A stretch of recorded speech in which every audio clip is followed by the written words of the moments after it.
Welcome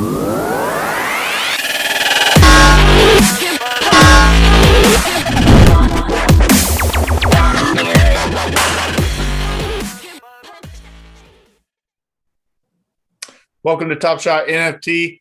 I'm your host, Jason, and today we have the first return guest, Wades from NBA TopShot. Wades, thanks for joining. No problem, brother. How are you? I honestly have been trying to get a bunch of different guests, and with everything that's going on in the last, what feels like a year, but really like a week maybe, I needed to get an expert opinion from someone with an accent. So that's why I hit you back. That's the only reason I made it back, because I got an accent. It just sounds so much more professional and eloquent. Like, I'll take it, man. When you have an accent. So I'll take it. Now, we had such a good time and, tons of insight. And, you're actually doing a lot of things. We'll kind of circle back as far as what's going on with just the market, but there's just so many different points to kind of cover on TopShot right now, and you're kind of being involved in a bunch of different areas. Let's just start with kind of what's going on right now. Like it's interesting because when I hit you up the first time, it was we're on this huge hockey stick over the weekend. Now it's kind of come back down the earth a little bit. What's just kind of your takeaway from what's going on right now? Well, look, I mean, it goes through these phases of hockey stick growth and then consolidation. So this is a period of consolidation, and these waves are so short in terms of if you look at the traditional stock market, these go out much wider periods. With us, we're literally, it almost feels like, and I haven't done any research to back this up, but it almost feels like we consolidate on from a Monday to a Thursday, and then come the weekend when there's a lot more eyeballs on the marketplace, it just does that hockey stick type of thing, volume wise and price and everything else. So look, it just goes through this period. It's like a group of people come in, like I talked about this before, when Bales purchased the Cosmic, he brought in his DFS players, and then sort of obviously after that we had a bit of consolidation early, I think February, and then this latest growth is really brought on by the NBA guys. So we saw one of the first ones was Josh Hart, and then some of the other players that came in, and on the back of that, in my opinion, obviously the fans follow, so that's brought in many more players, which has resulted in the price going up again. And then now those players are in, they're consolidating. We need that second push or third or whatever we're up to. So that's what my take on this is. Again, there's nothing really to back it up. It's just what I'm sort of seeing and feeling and talking to people all day long about this sort of stuff. It just goes through these phases of what's the next bit of growth. So for me, the next bit of growth is really that. I think we got to that point now where it is mainstream. We just need this volume to stick first and foremost, and then we need that next bit of growth. So hopefully that next bit of growth is and we've seen a bit of this now, the media outlets, taking it to the next level, ESPN and some of the, NBA related talk show and various things like that. So we just need more of that. So we need the bigger names now to jump in this space, like the Steph Currys, and really participate, because that's where his global base will come into it. Some of the guys that have come in now, they're great, they're getting the community and talk to us and all that sort of stuff, but a lot of them have under 100,000 followers, for example, on Twitter. So we need that next level of NBA stardom to bring in that next level of NBA fan. And obviously with that, the ultimate one, I think, will be when we open up the gates of China, but that's probably some time away down the road. But see, here's the thing. I kind of feel like they actually, it's almost kind of like you want to tell some of the NBA players, shh, for right now, because we did have this floodgate, and I think there's kind of this problem where there's just not a lot to get. We didn't think that, when base set 2 was at 12,000 and then they made it go to 15,000, it was like, oh no. And then we see once that it went limited that the prices did better, and I think that like it's almost kind of like, can we just wait? Can Steph and LeBron talk about this in like 2 months, and like can we work up the ladder?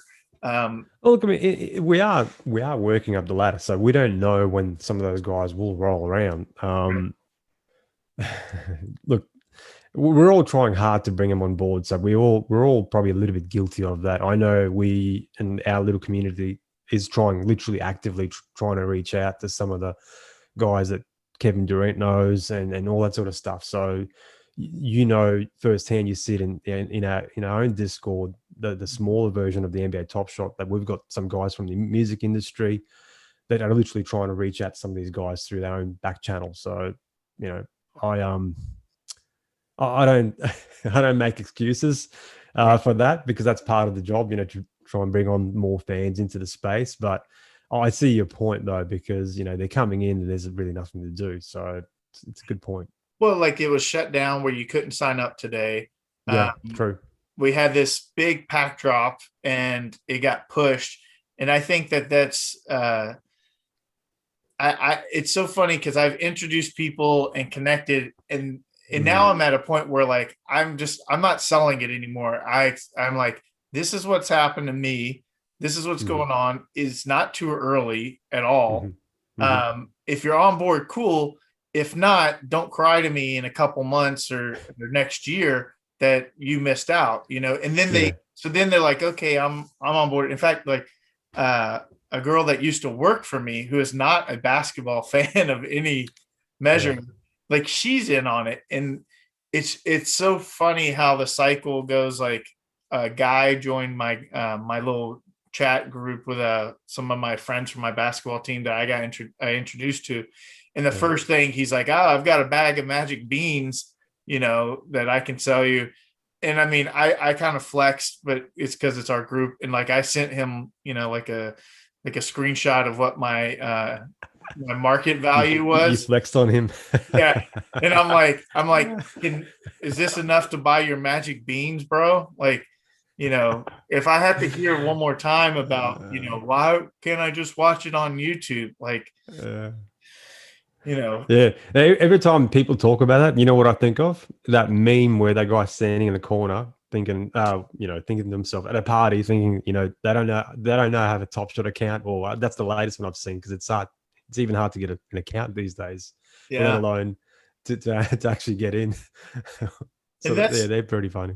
And I'm like, so overnight I became an OG, like, and that's just how it is, right? Like you have your level of OG-ness, and then we had Plunge Father on, and he's awesome. And I could have thought he was in since October. And he's like, oh no, he came in after me. He came in January or something. Yeah. Yeah. Like but like a week and a half can make a world of difference in growth. Yeah. Couple 1,000%. I tweeted the other night, so it's no big secret. I celebrated 15 years of sobriety last week, and it's nice, man. Congratulations. It's a thing, people got tired of me getting naked at parties, and unasked, by the way, unsolicited. But it's kind of like in the sober AA community. When you first get sober, you meet somebody and it's like, holy shit, you've got 90 days. How did you get that? And then you meet someone with like 6 months and it's like, whoa, 6 months. No way. Person, you get like a week. It's like, I've only been sober for a week. You've been here for a week. You got a week. That's all. Like, that's awesome. Yeah. Only like 15 years, man. Yeah. Now once you're 15 years, and like for me, I'm a true sober OG.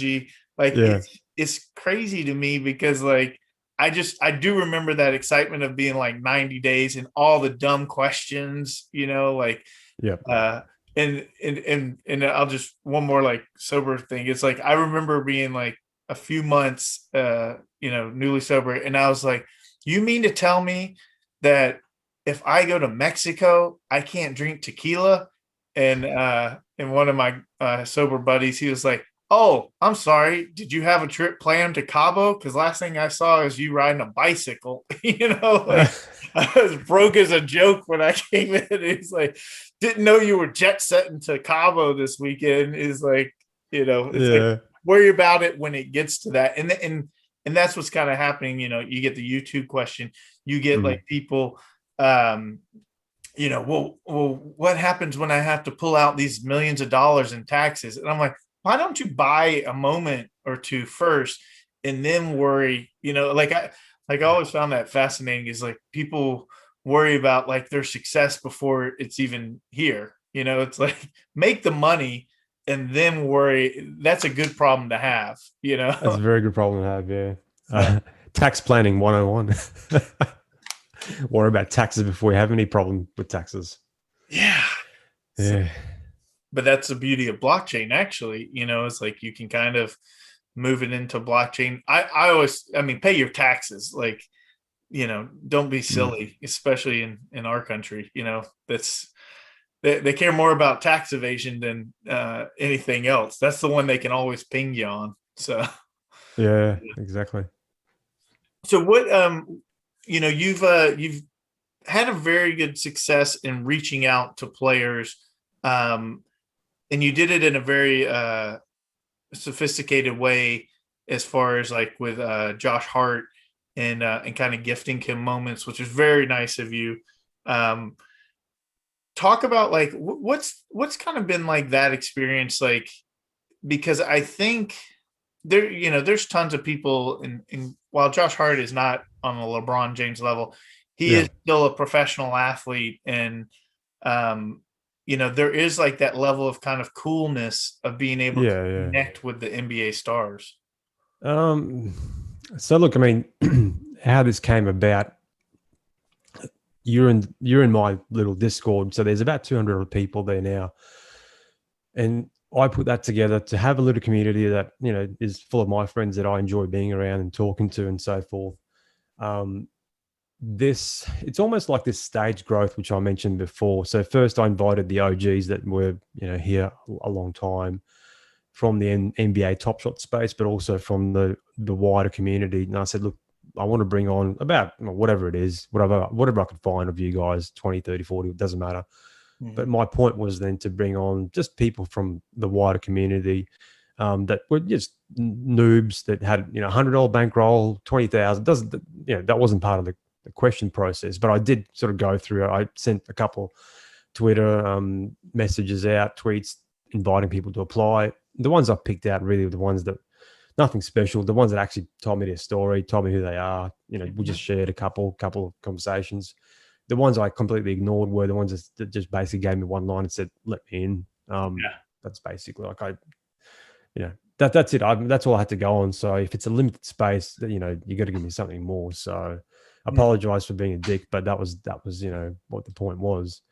So that sort of finished up. Now I've closed it down, and my next stage of that was to really bring on some more influential people. So we've got a few in there now. I'm not going to talk about who they are, but some of the ones that we know about that's sort of wider, some of the NBA players, which you see on a daily basis. They don't really communicate too much, if anything at all. But I have had the chance to speak to a few of them in private.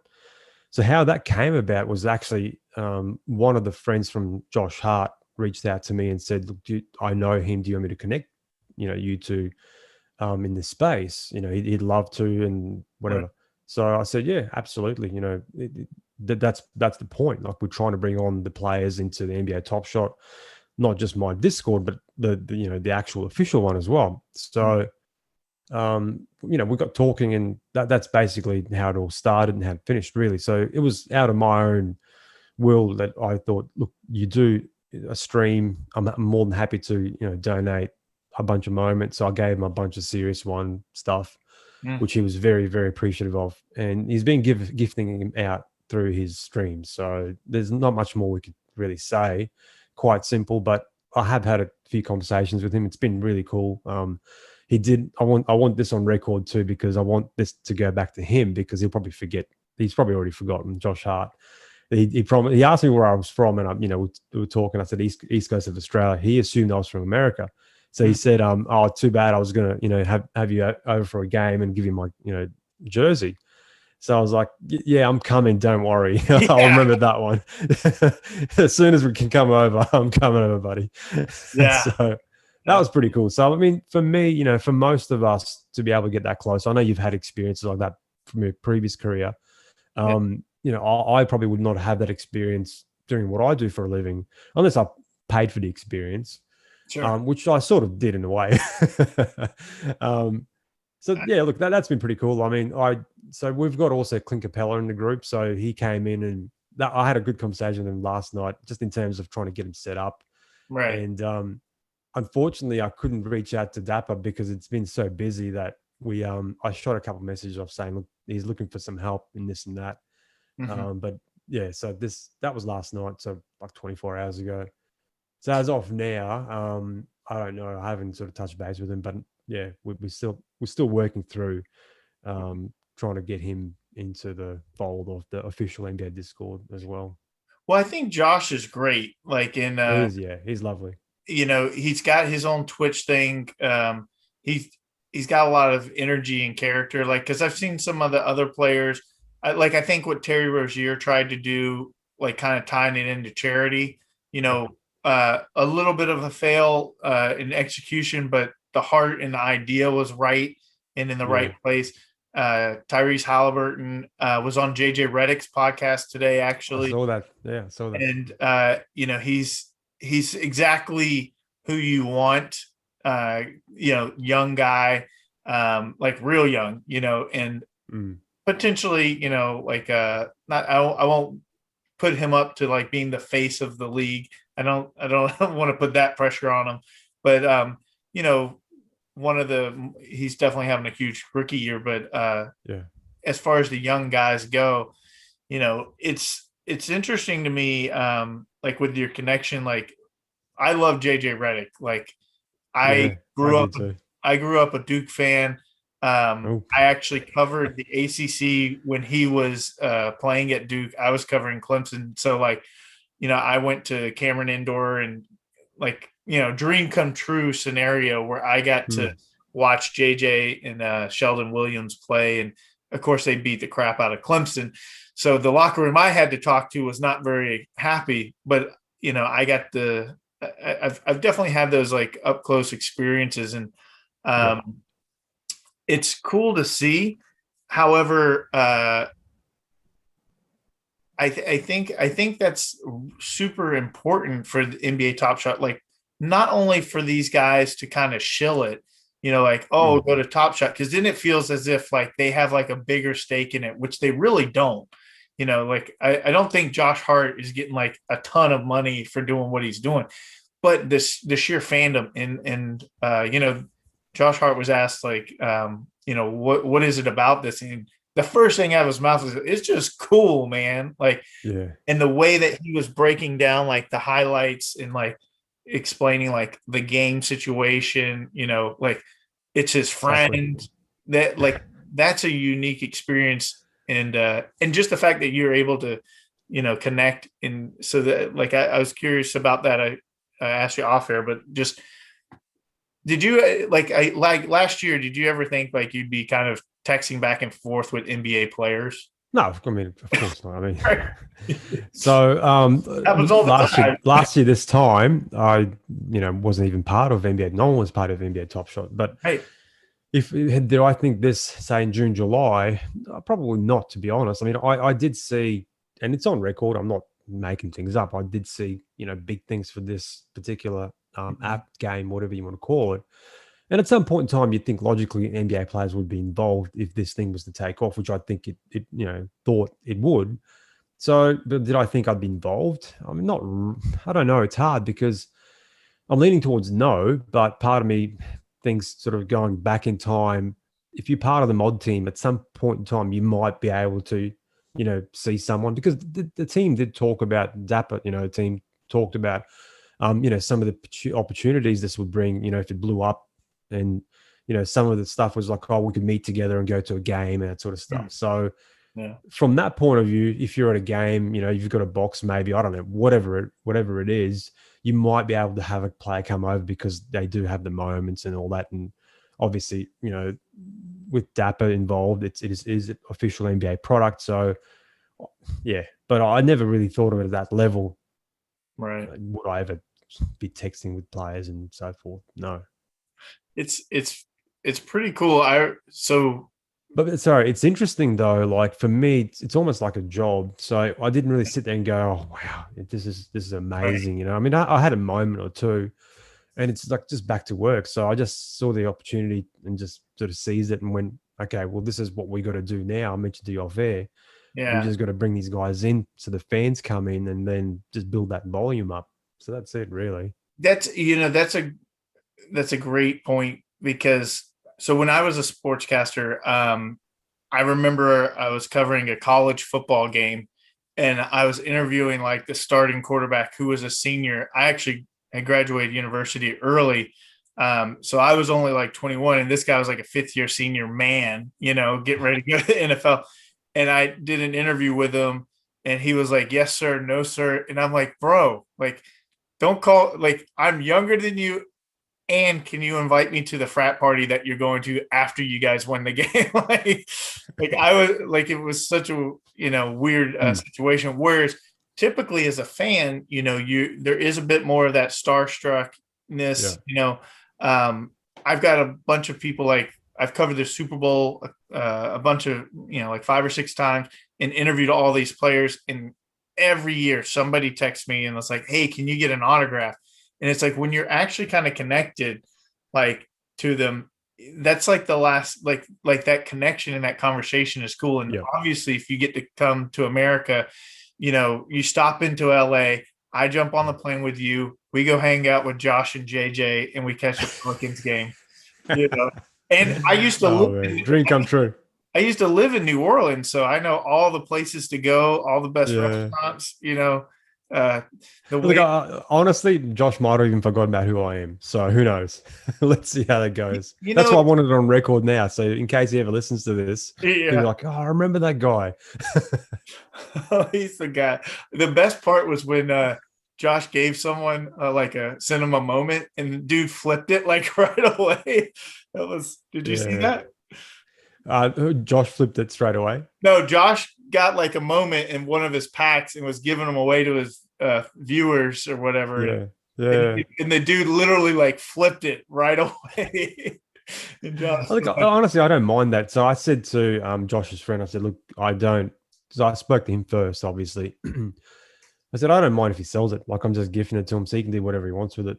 sure. He can give it on stream or keep it himself. I really don't care. I mean, I just it is meant what it is." it was more like that was a total TopShot move. Like, "Oh man, thanks so much." Yeah. Like, listed, Yeah. $1 under lowest asking, gone. Oh, straight into the volume. Right. Yeah. But, The play. I've heard obviously some of the players just asking for the gifts and then just flipping them. that's terrible. Which is Look. And Anyway, let's move on, Jason. I don't want to say the wrong thing. right. But I do think, like I said, like I'm kind of like, God, like, slow down, like, because especially with like the pack drop issues, and I've told everybody like that's complaining about it. It's like, dude, we've been dealing with this for 2 months, and it is totally. If you told me I had to go through everything the last 2 months to get to this point where I'm at, like, of course I would do it like 10 times over. The only difference would be you'd probably put a lot more in at the beginning. Absolutely. I mean, yeah, like, and it's tough too, because you can't really talk to people that are outside the space, but then at the same time that you got to be careful not to just like kind of drink in the whole Kool-Aid.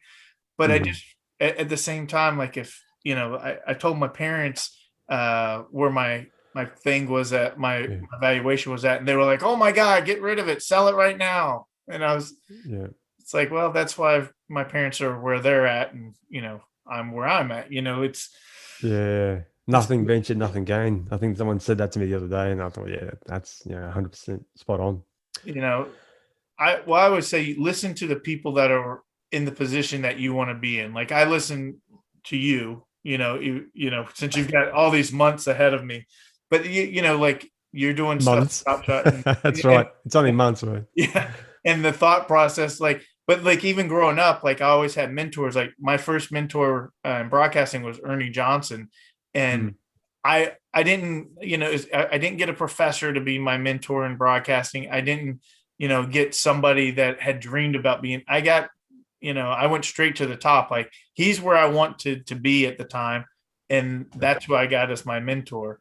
And I know for sure I'm like very lucky that I got Ernie, but there's other, like you just get someone that's in a position and listen to them. Like I always say, like don't take financial advice from someone driving a Honda Civic. Like no knocks on Honda Civics, they're great cars, and I'm actually kind of I'm not a car guy, so I don't judge me on my car. But at the same time, if you want to be a multimillionaire, don't listen to me either. Like I don't I'm not that. So Yeah. I mean, like that's not dissimilar to like in basketball, like when I prefer to play against someone that's better than me. So because I'm not going to learn anything, I'm not going to be better, get better right. playing someone that's at a lower level than me. So I absolutely hate those games. I enjoy the games where it's just tough, it's hard, get pushed around. So that's no dissimilar to life, really. You sort of try and step up. You can't step up I'm hanging the out with someone that's below you. I'm the complete opposite. I want to play in basketball games where I average like 50 points. Just there was that Sports Center promo a long time ago with Stuart Scott and Rich Eisen, and they're doing the Big Buddy program, and they're playing basketball with these kids, and they're like dunking on them on the 8-foot hoops and like blocking their shots. It's like I'm not that bad, but yeah, I always kind of like I was always cool with just dropping a 50 piece, Uh, so What's the most you've scored in a game at any level? any level, Yeah. I dropped 60 once. Jesus. I played. So my freshman year of high school, I was very short. I was like 5'6", and Yeah. my freshman year of high school, I did not make my freshman basketball team, my high school team, and I had to play in a winter league, and it was the first league I'd ever played in where I was literally like I wasn't the oldest, but like it was like uh 12 to 14-year-old league, and I was actually 14. Typically I was the 12-year-old playing against the 14-year-olds, Yeah. and it was just not even fair. Like I mean, I was scoring like 40, 50 a game, and What? yeah, it was bad. I played soccer as well, and I was a really big goal scorer. The humble brag, in high school I broke the single season scoring record, and when I was younger, like in the little soccer leagues, like scoring like 6-7 goals, my grandfather said to encourage me when I was first starting to play, he said, if you score a goal, you get $5, and I love money. And so I would score like 5 goals. And, when you're like 10 years old in 1990, $35 I was rich. So Yeah. and I would call him, I got 7 tonight, and he's like, and then he's like, I should have said assists. I was like, no. Too late there. Yeah. But I wasn't actually a scorer player though. I was like, when I played with like legit competition, I was like the workhorse, like Yeah. getting rebounds and playing Yeah. defense.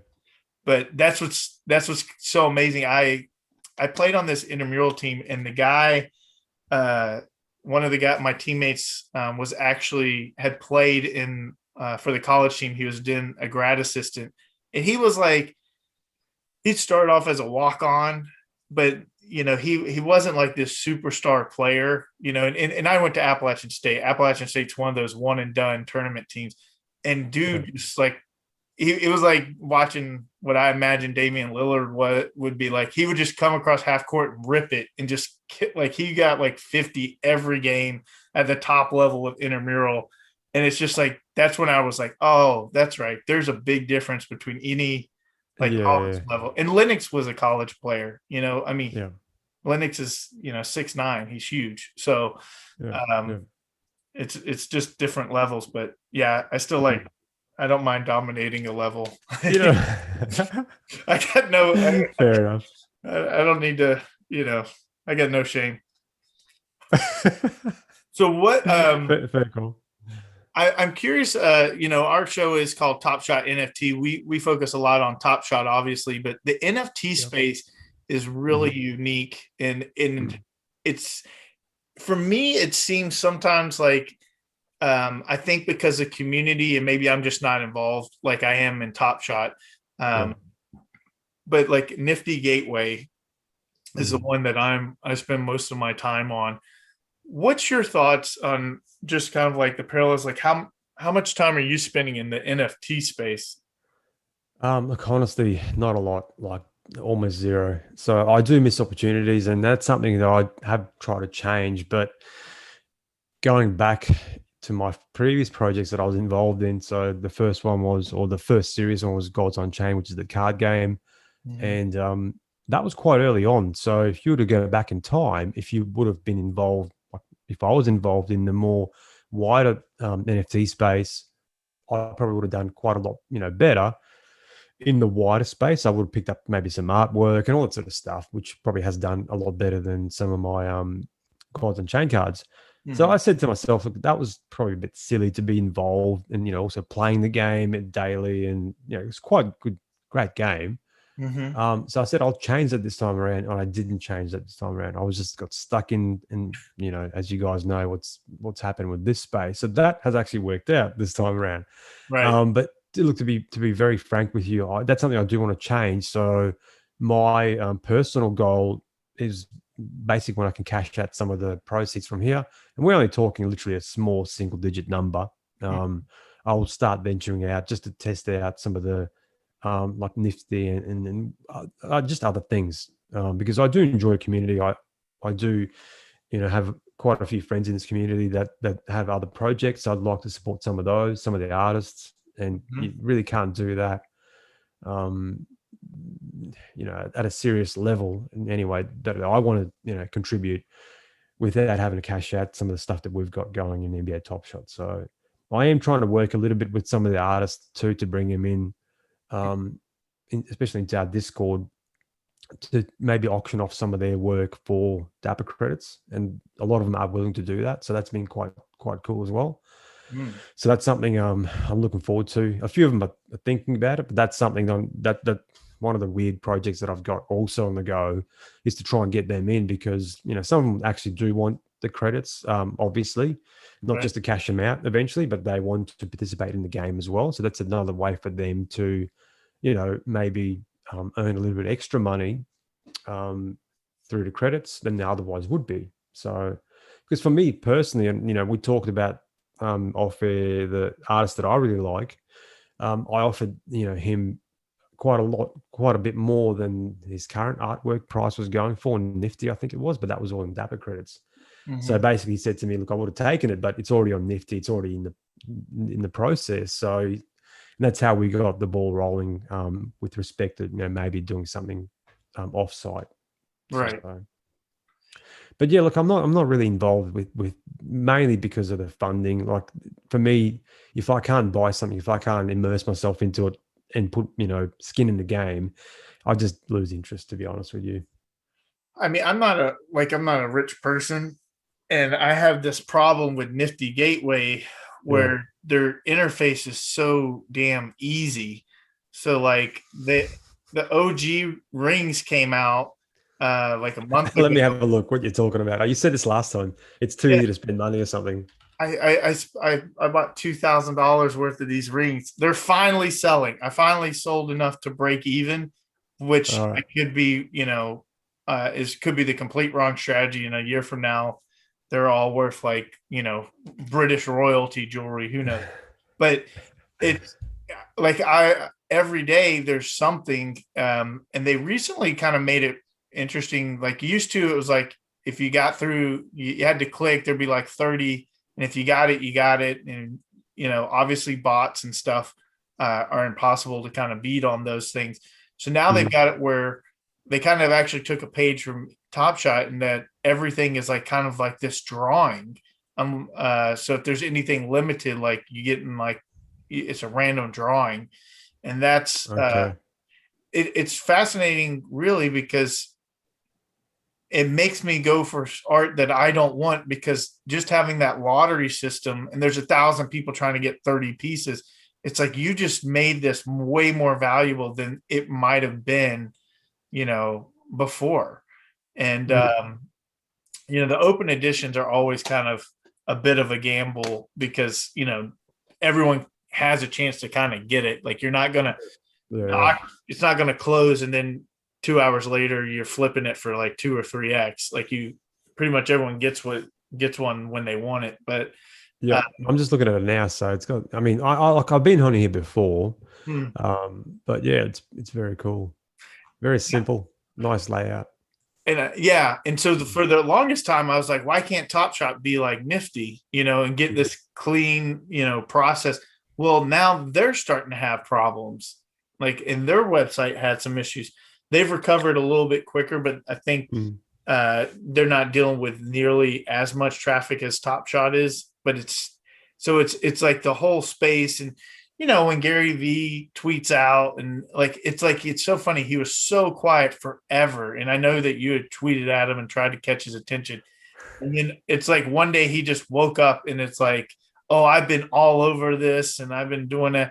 I think one of two things with our boy GV. One, he was already buying stuff and accumulating, and now he's like starting to promote it. So kind of like a pump for himself potentially.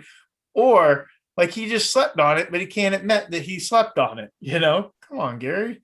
Like I love you, man. Like and by the way, both strategies are genius for marketing. It's a win-win. Yeah, Yeah, fair enough. Look, there's aside from artwork, I'm just thinking what else there is. Avastars is the big one. So one of the other, he was one of the original moderators for NBA Top Shot, Jimmy. Yeah. So that's his little baby. So that I find that interesting. Again, I purchased one. So that's the avatars you see on a lot of people's avatars, whatever they're called. Right. And that's really cool. Like if you go on there, you could literally browse all day long. I don't know if you're familiar with the website. What's the CryptoPunks? No. Avatar. I might send it to you afterwards, but okay. I do a horrible job of explaining all this, mainly because I was in that space for like a week or two, and again, just back into the NBA Top Shot, because that's my that's my head space. That's what I enjoy. But some of the other ones, it's very, very limited. Now that's again my goal is to expand on that.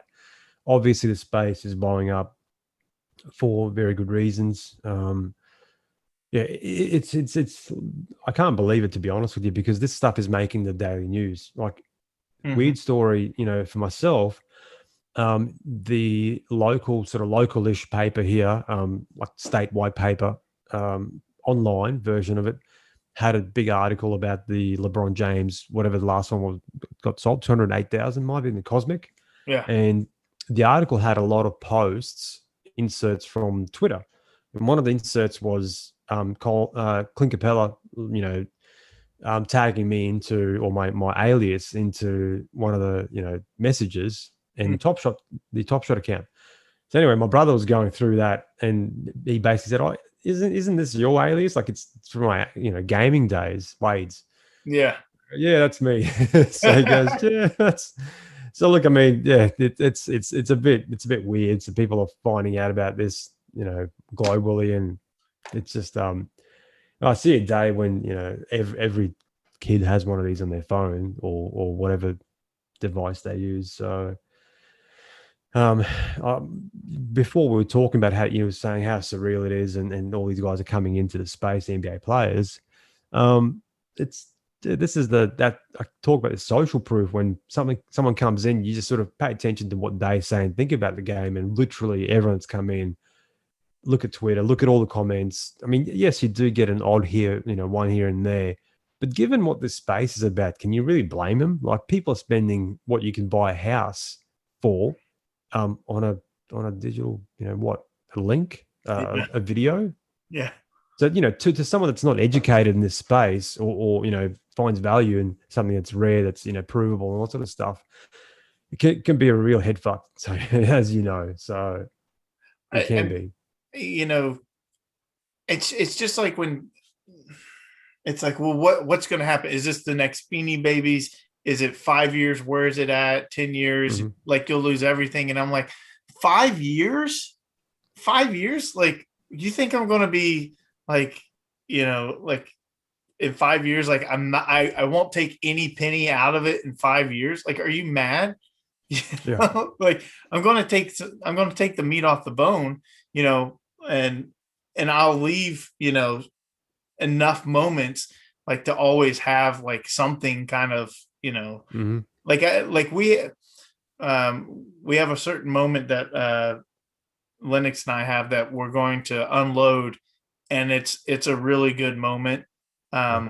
But we're looking at it in terms of like, 5 years from now, this could be it could be like the moment on Top Shot.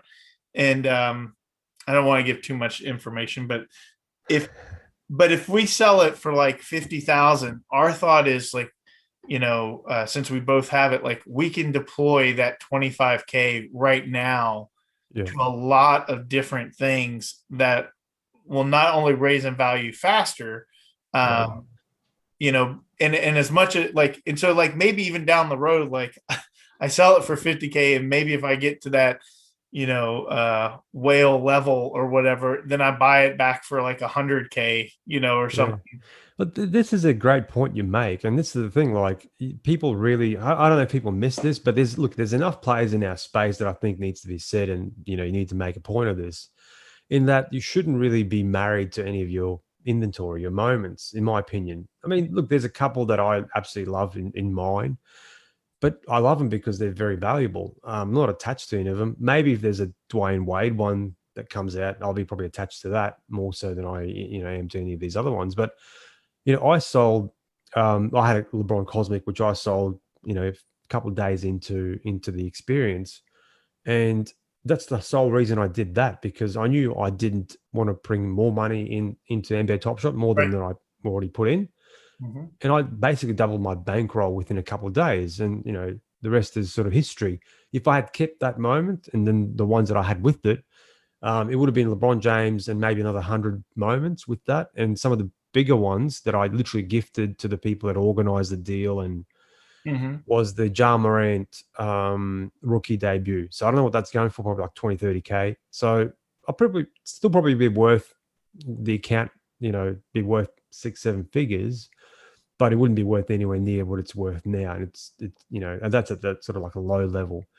Now for me, and this is something I've been actually looking for half-assed actively, is the LeBron James Hollow. So what you just mentioned there is like, when you get to a certain level, you can sort of step back and start consolidating. So you can sell off the stuff that you really don't want Right. and buy the stuff that you want. So, if anyone's listening, if there is a LeBron James Hollow for around 250, 300,000, I will buy it off you. So you can print that, put it in your whatever. So I am looking actively for one of those.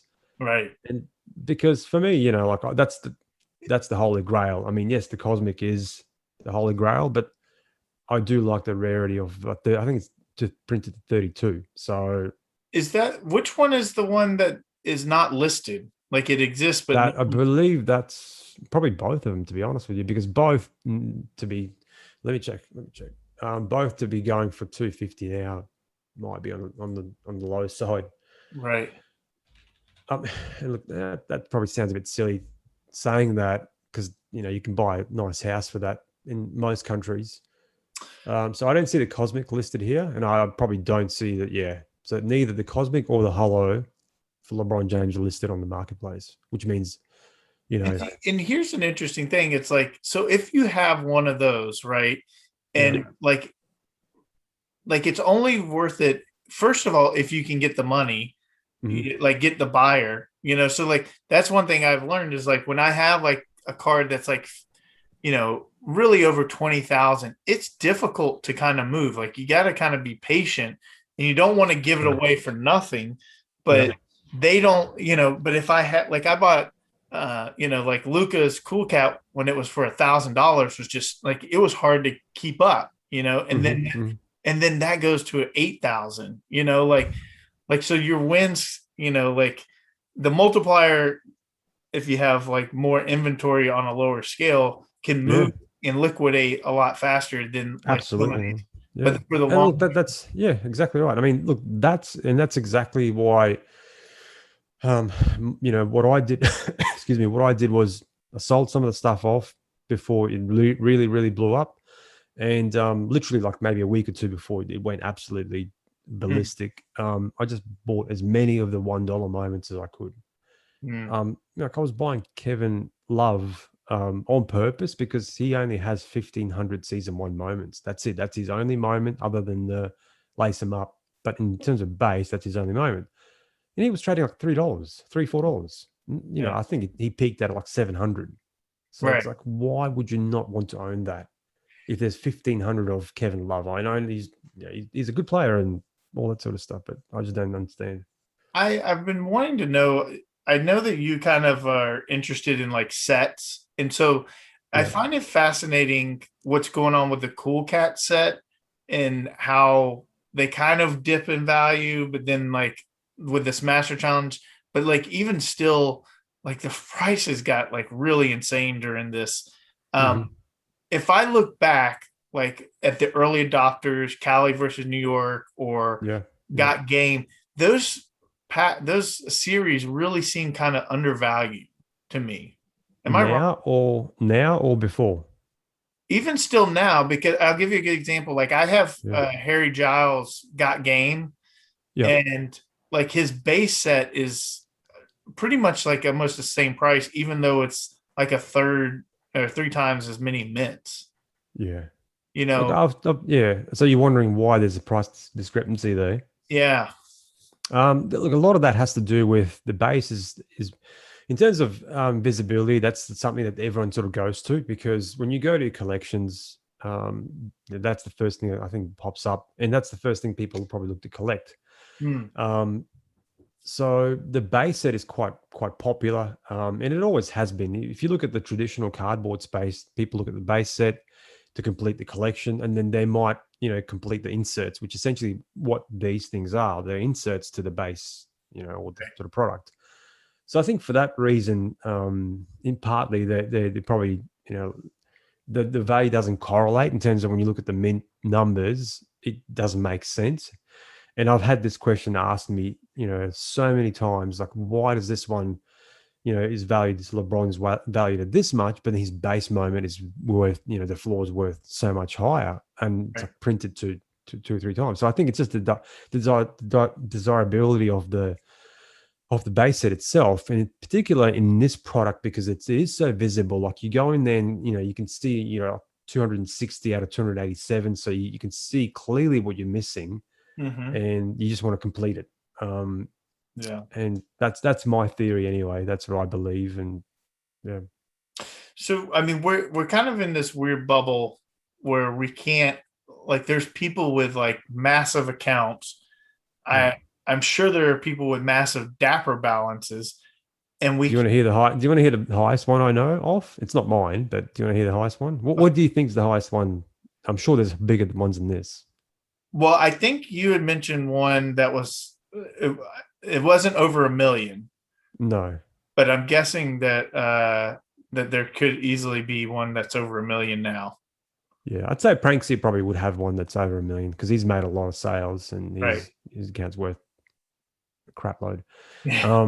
But some of the ones that are actually quite impressive because their account is not worth anywhere near that, but they've got a couple of guys I know they've got about 850 to 890 in Dapper balance. Yeah.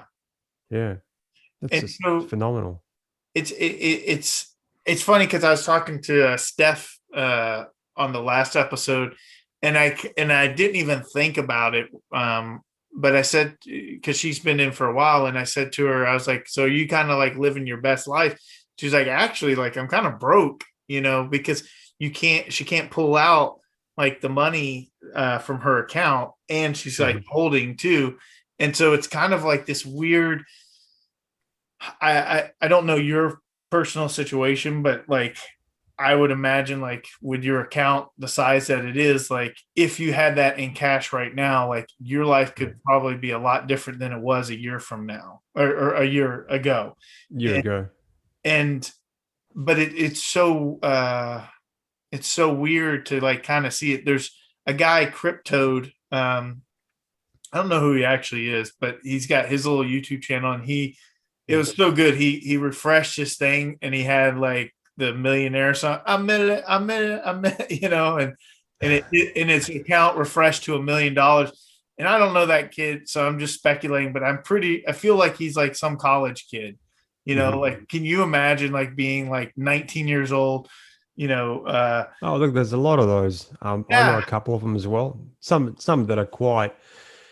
If you didn't know they were college, if you just interacted with them by name, by conversation, whatever, you'd think they were in their 50s, 60s. And that's right. what I honestly thought. And like when I found out through further conversation, they're just in college. It's Because a lot like the online poker community was. Like especially when it first blew up, and I was a little late to online poker, but uh these guys, a guy I know, his name is Timex, a professional poker player from Canada. I think he started when he was like 14 and ran up an account to like 100K by the time he was 18, and then he won a seat when he was finally legal to play, and went and played a European tournament and won like 2 million euro. And like by the time he was 18, and there was all these like young kids. Now poker is different because like you really have to work. Like it's hard to, you know, yeah, it's not like this where someone again like this crypto kid probably bought a couple packs and in like December or November or something. And I remember he's got a Kyrie hollow in one of his videos, and he's just like, I mean, I guess it's okay. you know, I guess that hollow's all right. But it's amazing how things have just changed so quickly. So what does your outlook look like when you can finally kind of have a little bit of freedom with your dapper balance? yeah. Um, is it like, are you already potentially thinking of like future changes, like course correction for your life? I mean, I've been entrepreneurial my whole life, so this is probably like I think Gary said, this nifty NFT space is probably where I would spend as much time as I can on different projects. But I'm already venturing out into other areas, and as you can see, all my Twitter shit posting that's what it's leaning towards. Um, I have been fortunate enough to cash out some, not through the conventional, dapper mechanism, Right. because that's just brutal, and I've just given up. So I cashed out maybe $30 or $100 through that just to test it out, and I haven't gone back. I cash out and then I just lose interest, and I take the money back in terms of canceling the withdrawal, which is not that large anyway. It's a couple $1,000s, so it would take literally forever to cash it out. Hmm. But it's more the case, and I had a nice little deal. It wasn't massive today, which was a gentleman wanted to purchase Luca Cool Cat, Uh-huh. and just reached out and said, "Look, would you sell yours for like 15% under market floor, whatever it was?" And I had a 550, so it's a quite low mint, but it wasn't that much higher than the floor price. So we agreed on a price, and basically just send me the money in by PayPal. So that's the way I've been able to cash out here and there a little bit through Mhm. PayPal, and some of the local friends through here that I've met online. Right. Because a lot of them can tell just through my own YouTube channel that I'm Australian, so they'll Yeah. just hit me up on Discord or Twitter or whatever and just say, look, if you want to do a deal, we can send it straight to your bank account. There's obviously dangers in that because it does reveal your identity and that sort of thing. So I am trying to be careful. Right. But in terms of course correction, yeah, definitely. I mean, because I do want to work on things. My whole life, I've always worked on something at night. Once kids go to bed, just it's always been some sort of project. So this just gives me that, I suppose, the financial backing to be able to do it on my own, so I don't have to rely on anyone else. Mm-hmm. So that's been pretty cool. So, but I do. Hopefully people can see it. I do try and give back as much as I can to the community. So that's first and foremost for me. So there'll be a lot more of that too. Hopefully the guys enjoy the odd Twitter rile up and the hype, but it comes from a good place. So I think you need a cast of characters in the social and community. Like again, like LG with the First Men is on top of it.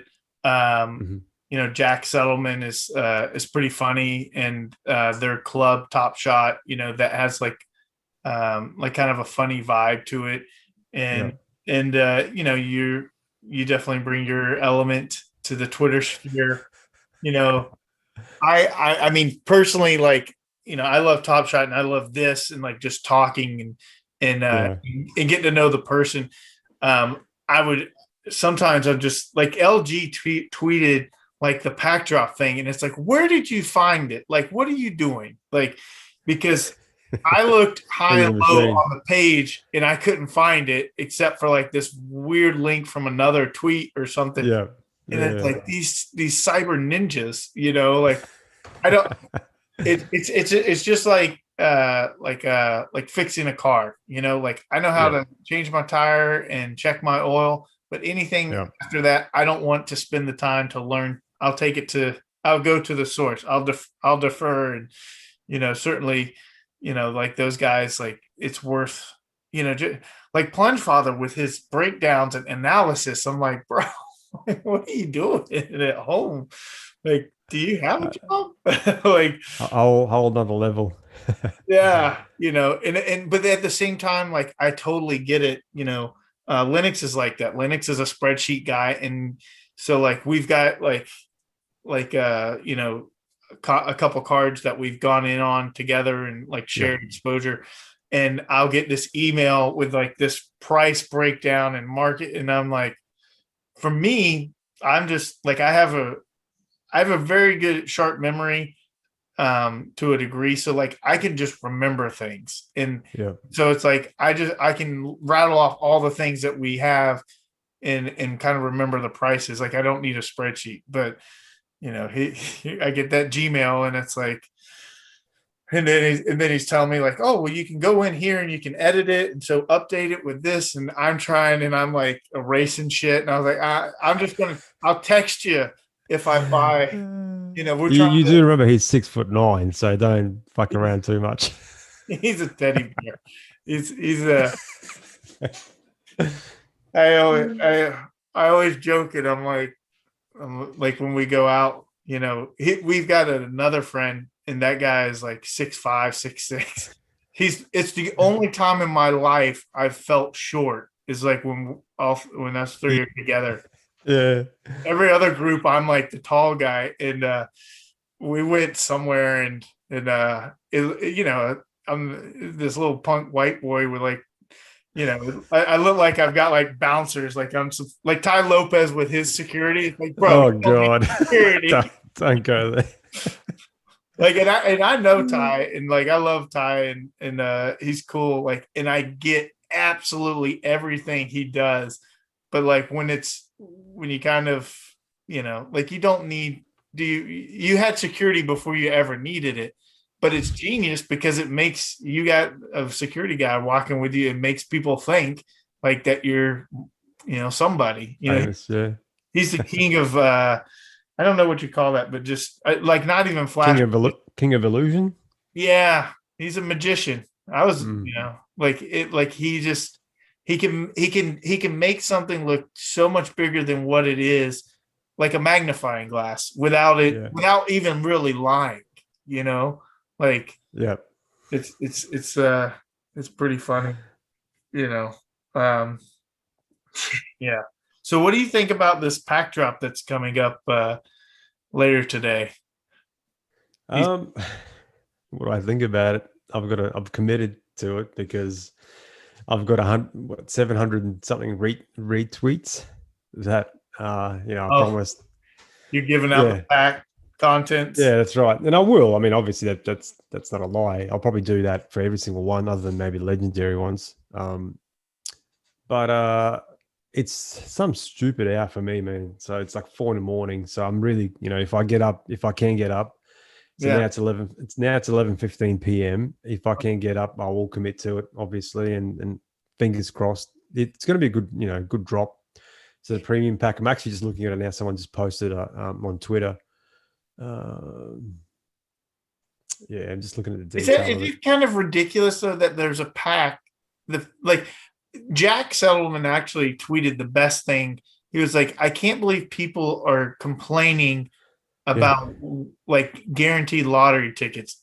Like you don't have to. It's like you scratched your scratcher, and if you win, that's when you pay for the ticket.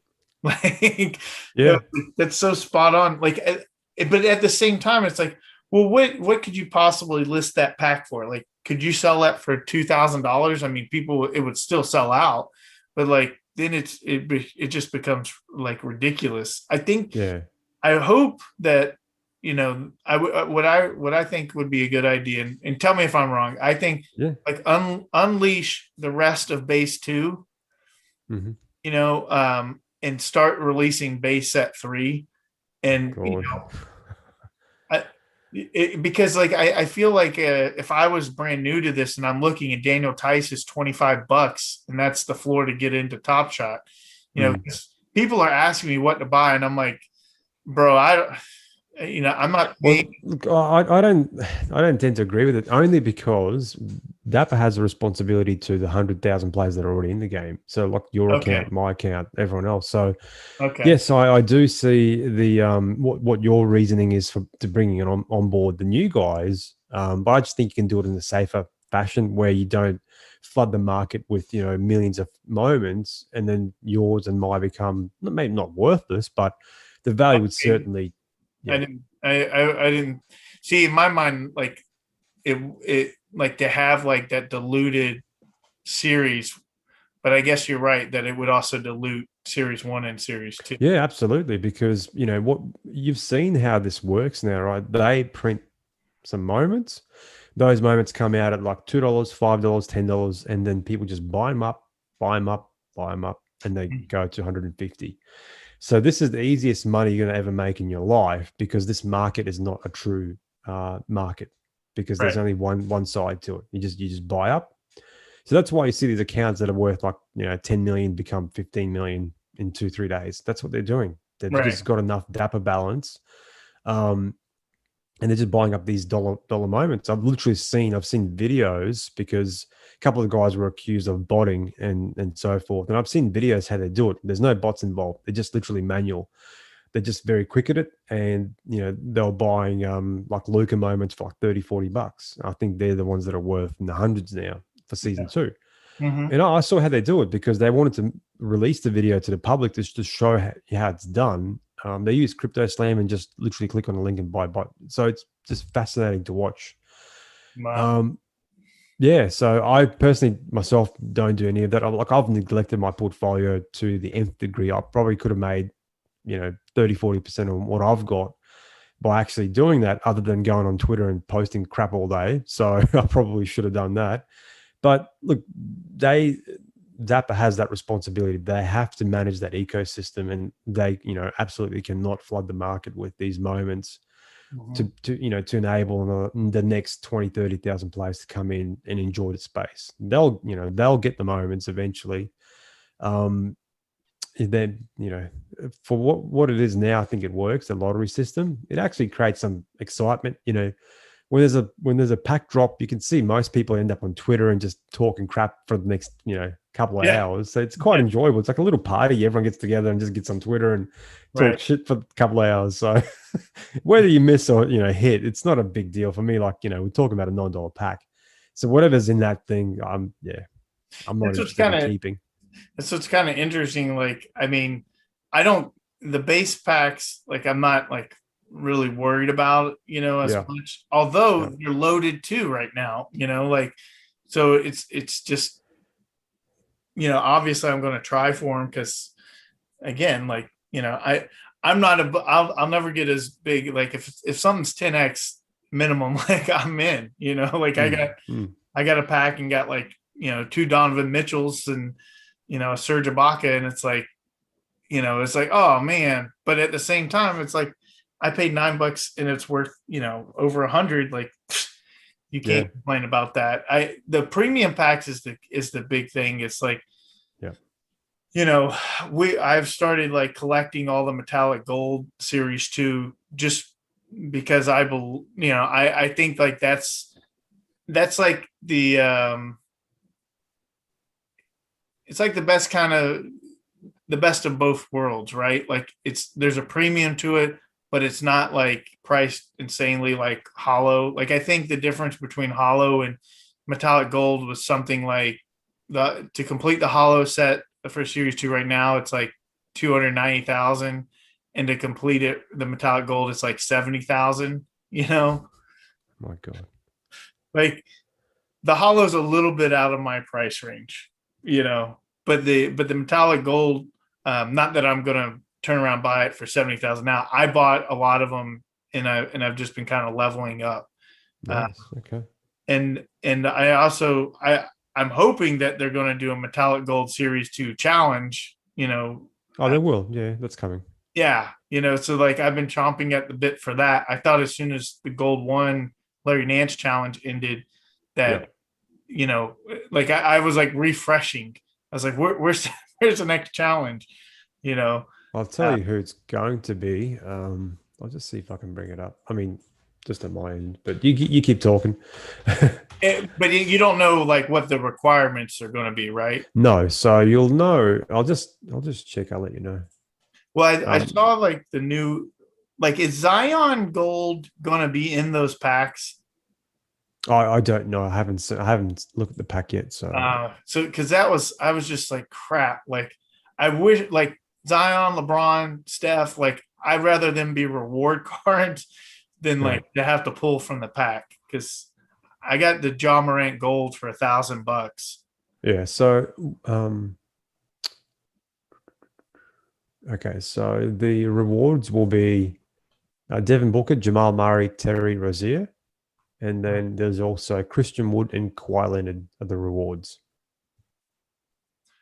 Okay. And so Zion is in there as well. I mean, there's a whole bunch of good players in here, all the big names. I don't see LeBron, but I'm just going through the Top Shot Explorer. Right. Yeah, that's what I was looking at too. Yeah, so he's definitely in there as not a reward. So he's just one of the $4.99 minted moments. Yeah, that's the one I'm worried about. That's the one I need to get in the pack. Yeah. So that's interesting. Those are the reward guys. Yeah. How was your hollow? Did you got the Trae Young Hollow Award, right? I did, man. I got very lucky. I got the 58. I got the 58 out of 58. The last one, huh? I got the last one. Yeah. So people refer to it as the perfect mint, whatever. I don't even know what. Yeah, the last one. What's the low ask on Trae Young right now for that? I have no idea. Because that's the hard thing to wrap around sometimes with these challenges. Like the Cool Catch challenge now, like if you got to buy that 8K Luca, like is it really worth it to, if it wasn't LaMelo, then I would strongly consider doing something different with the Master Challenge. Yeah, definitely. 33,000. So there's 2 listed at number 27, number 29 for 33,000. Wow. Yeah. Yeah. I mean, yeah. Anyway, at that price, it doesn't look too bad, which is just funny to say. What world are we living in? Where I know, man. I know, it's just fucking ridiculous. So what's the other one? That's Steph Curry, because that's how I peg it back to that when I talk about value. So so he's still at 41. So yeah, that's the 99. Trae Young is the 58. For 33 doesn't seem like a bad deal. I don't know. Yeah. it again, like I'm looking at like, holding my golds. I actually picked up a CJ McCollum gold number 4 for 2000 Mm-hmm. right after he tweeted. And that was, I bought 3 of those golds. I was like I bought them and I was like, all right, here we go. Here's the meteoric rise of CJ McCollum because he tweeted. And it just was like blup blup blup. And I'm like, please God, like, can we put CJ McCollum on the Twitch screen? Like, can we Twitch him opening packs and stuff? Like, help a brother out. Oh man. Oh look, I find it fascinating too, right, Jason? So when Josh Hart came around, people were buying his stuff. I only found out that, he came around on Twitch and all that quite late. Mm-hmm. In terms of my time zones. And I was going like, I just put 2 and 2 together. I'm going, this thing's going to go up, so I'm just going to sell it. It's like, I don't understand. I'm not trying to offend anyone, but what the theory is, and I've talked about this in my YouTube channel, where that $1,000 moment's going to go when it was like $100 yesterday, Right. just because he's around. It just, to me, doesn't make sense. And so I sold a couple. I've got a few of those because that was just my little gimmick in the early beta. Like I was the early adopter guy. So I did everything I could just to put as many of those sets. And I went to just a number in my head to 50, and I ended up putting about 52 sets together of early adopter. Wow. So, yeah. So this is interesting, man. Like in my head, there's a couple of guys that were just literally just like you and I talk every now and then, but back then it was much smaller. So you only had maybe 30 to 50 guys to talk to, or, people, guys and girls. So you got to know them quite well. And these are some of the guys that literally have their own projects now and still, that did at that time quite successful in the NFT space. And, we're just going back and forth and like, okay, I'm going to put this together just out of like, shits and giggles, really. And I said, if these sets go to 125 to 250 as a set, right, I'll be very happy. Right. So that's as a set. Huh. Yeah. So not, one moment going to $1,100. Like who would have predicted that? And my whole theory was like, okay, these are early adopters. They're going for like $3 to $8 a piece. Like what's the downside to this? So like, where's it going to go? To $2? Who cares? Even if it tanks, I've lost like a couple grand on these in total. But I thought because they were badged a certain, way, being the early adopter, that I thought if years down the track, if it gets to $250, $300, that was my target, right? So if I had 50 of them, that's 15 grand, man. Like that's serious money. Like I put in 3 grand into this thing. Yeah. So I've like just on those sets alone, I've 5x my money. I was like, if that happens 3-4 years from now, that's a pretty damn good return. Yeah. Yeah. Now one set's like whatever it is, probably close to that. So That's awesome. Interesting world, man. Yeah. Well, I know you need to get a nap in before the pack drops, and do I? I don't know. We'll see. My life is literally a series of naps, like because we got on this at like 4 a.m. my time. Yeah. I laid down at 2 a.m. I was like, maybe if I can get an hour and a half, and then I'll be up the rest of the kind of the day. And then like I fell asleep at like 3 in the afternoon and woke up at like 7 at night. Like it just, life of a TopShot professional trader. Well, you get so again, to me, like I was a big poker player, I was a professional and like playing online, especially like I would literally wake up for the noon tournament online and just be plugged in sometimes 12, 16 hours for the day. Yeah, and you had to. And that was just, like if I didn't do it, like it's like I want to miss out on a chance to make big money because I was a tournament player anyway. And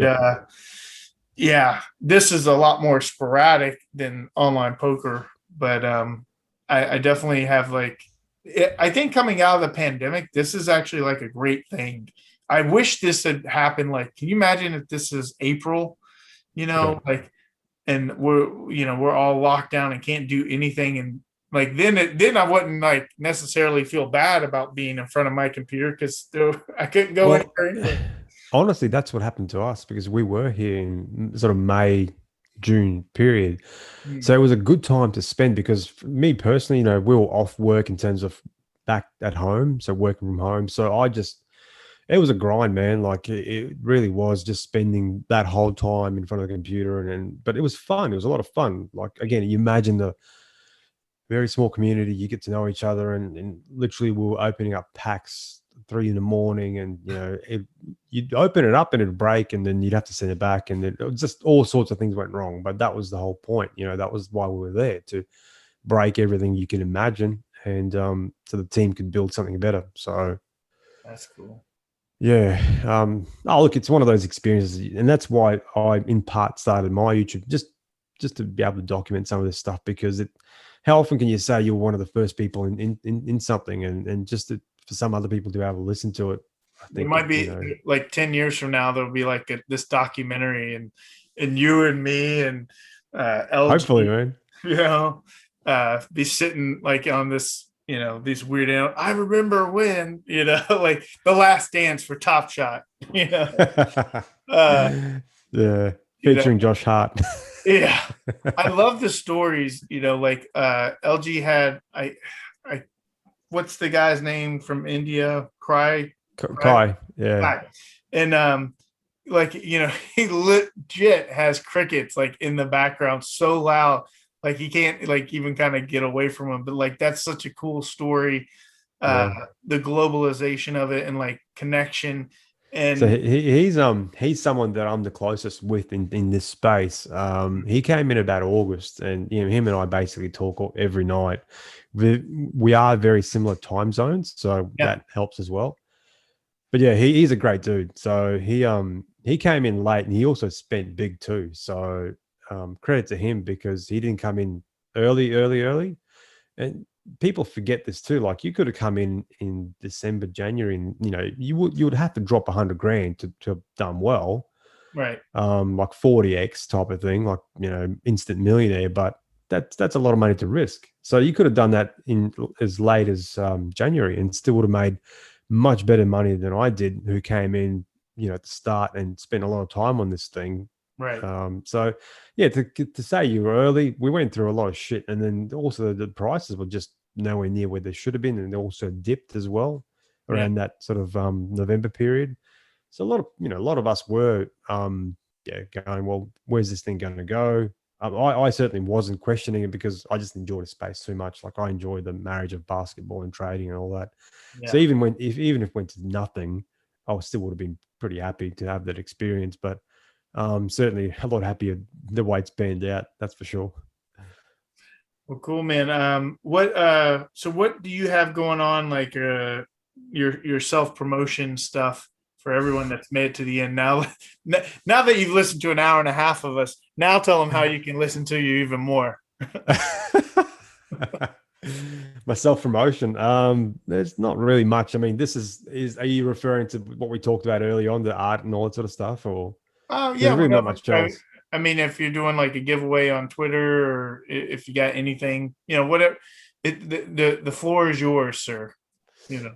Yeah, look, I did want to talk a little bit more like just a little thank you to the community. So I am working on an NFT, bit of artwork, and I'm working with an artist from Germany, Retric Dreams. So I enjoy his work. You guys can look it up. I have shared a bit here and a bit there. Mhm. So basically, what it will be is a bit of a um, like paying respect to the Dapper Lab team and to the game itself.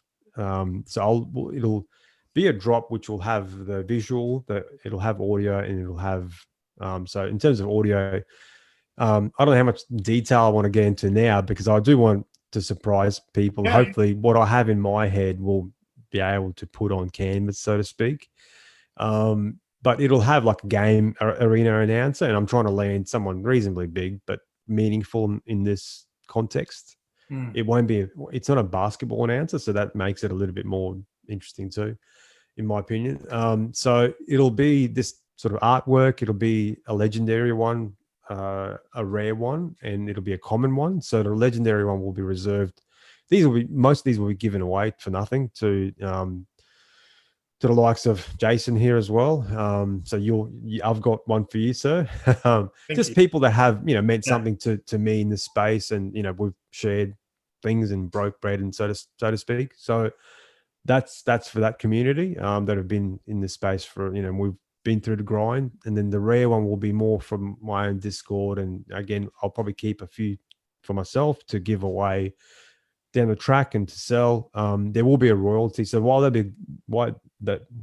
be given away, there'll be a royalty baked into. If we can figure all that out, and we Right. will, that will go to the artist. They are being paid in full, but I do want to thank them, and there'll be a royalty attached to that, as well as to myself. Small royalty, just so we can bring some money back out of this at some point in time if it does sell, just so we can build on the community and just do more giveaways and do more some of the charitable stuff as well. And the common one will be more for the Twitter followers. So that will be, not as colorful maybe in its artwork, and probably won't have the sounds. But that's the sort of stuff we're working on right now. So the ETA is about 4 to 6 weeks, I'd say. Oh, wow. And I'm hoping really I don't want to give away too much, but Yeah. You say 4 to 6 weeks, and I have this switch on my brain. Like, part of me is like, oh man, that's not that long. And then my TopShot brain is like, God, how old years. will I be when this come out? You'll have kids. Yeah. I would say So that's what I'm shilling at the moment. It's not much of a shill because it's going to be given away to a large extent. I still have no idea how I'm going to do it, because most likely it'll be on the Ethereum blockchain. So there'll be probably hefty fees. So I might, depending on what they are, I might ask people just to pay for those. So, it's like $10-$20, but right. you'll have something cool that, that'll be there forever. And it'll look back on. So this will be set probably a couple of years from now in this TopShot scenery. Mm-hmm. So yeah, I'll just leave it at that. So we'll see how it goes, but I'm really pumped about it, especially to work with the artist as well. I think it really, what I had pictured in my mind, I think he can bring out onto his digital canvas. Like, people always say, oh man, one day I'm going to visit you. Literally, when this whole pandemic and like we can travel freely, like, I'll legit be coming to break real bread with you in Australia. I've got a couple mates in Australia that, like, I've meant to come visit, but when we had Steph on the show, this idea that I have, and I would love to see come to fruition. Obviously, it's at least a year away before we could even probably think about it. Is like having like a TopShot convention, like 2022, and even if it was like at one of the electronic conventions and we just had our own little subset or something, but like I It think won't be a subset. yeah, like actually in a year, like it would be the whole thing, and like how cool that would be to finally. Well, I mean, we've been talking about that. I don't know if you've seen. I probably haven't spoken about it much, but we've been talking about it for a long time too. So obviously a bit bigger now than that little bit of a group. But yeah, I think that everyone I think has that on their sort of mind as well, because why not? Yeah. There was so that was like in poker, the World Series of Poker, like I still go every year, not this year, but I still usually go every year since I retired, and I might not play like an event, but sometimes I play like one event just for old time's sake and take a shot since I'm there. But it's literally just a kind of like a high school reunion. Like that's the one time a year that everybody from every different tour, like European, Latin American, like we're all kind of on the same in the same arena. And of course, for that it's the World Series, so it's competitive too. But like I love that experience of the World Series of Poker every year, even being removed from it. And like I could just like a TopShot like weekend in Vegas would be so cool. And certainly like I think like the players like for sure would end up showing up too. And as just fanboys of it as well. Like it's oh man, yeah. you I know. mean, look, that's something that I've sort of taken on board to try and execute on, but I'm just spread too thin. So that's something that, who knows, someone else can take care of. But Yeah. we've been talking about that honestly for a very, very long time because again, being this very small group of people, you get to know everyone very intimately. Not so much now, but that's part of also why I set up, our little Discord, just because it's just too hard to get to know 120,000 people. Oh, Um, Going back in time, you're like, you'd talk about you're online going, okay, well, can we trade this to that? And then they go, okay, I've got to go, I got to go away for half an hour, put my kids to bed or shower my kids. And like, so you get to know people at that level. yeah. So the natural thing is like, okay, well, when this ends, like, let's meet up, have a drink, that sort of thing. So it just makes sense. And what you just said before, it's like, you know, those sort of things have been talked about. And that's what I can't wait. I'm more, as you can probably see, more on the community side as well than on the actual game side. While I do enjoy the fruits of labor and sort of thing, but it's just as fun to meet new people and just to talk shit all day. So And it's even, it doesn't matter what it is, like, because sometimes I get a little tired of like talking basketball, and you know I yeah, especially depending on like your level of like basketball knowledge, like, yeah, or just like, is this card worth this card? In some sometimes it's like that's why I love having this podcast. Is it's really just a way for me to like talk to people and kind of deep dive and understand like these people that are part of this community and so influential. But also, like, it's, you can only get so far sometimes with chatting and texting, and oh, that's the you know worst.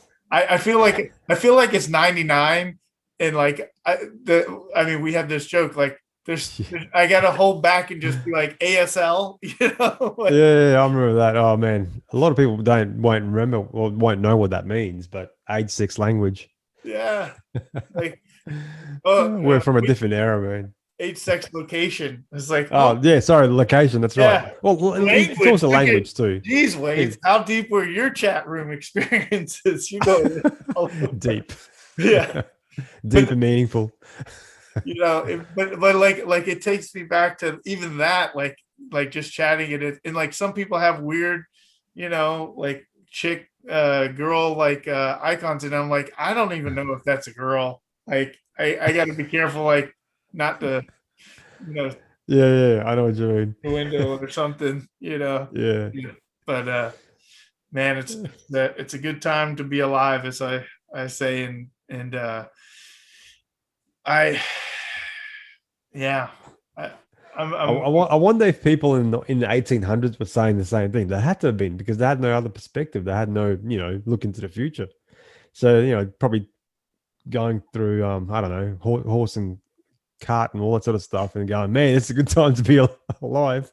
well, when I was I remember something as simple as like going to like a different high school. Like, so like when I was playing high school basketball, and we would go on the road and play like at a different high school, and Yeah. like right away it's like, oh man, I wish we went to this high school. Look how hot the girls are here. They're so much hotter.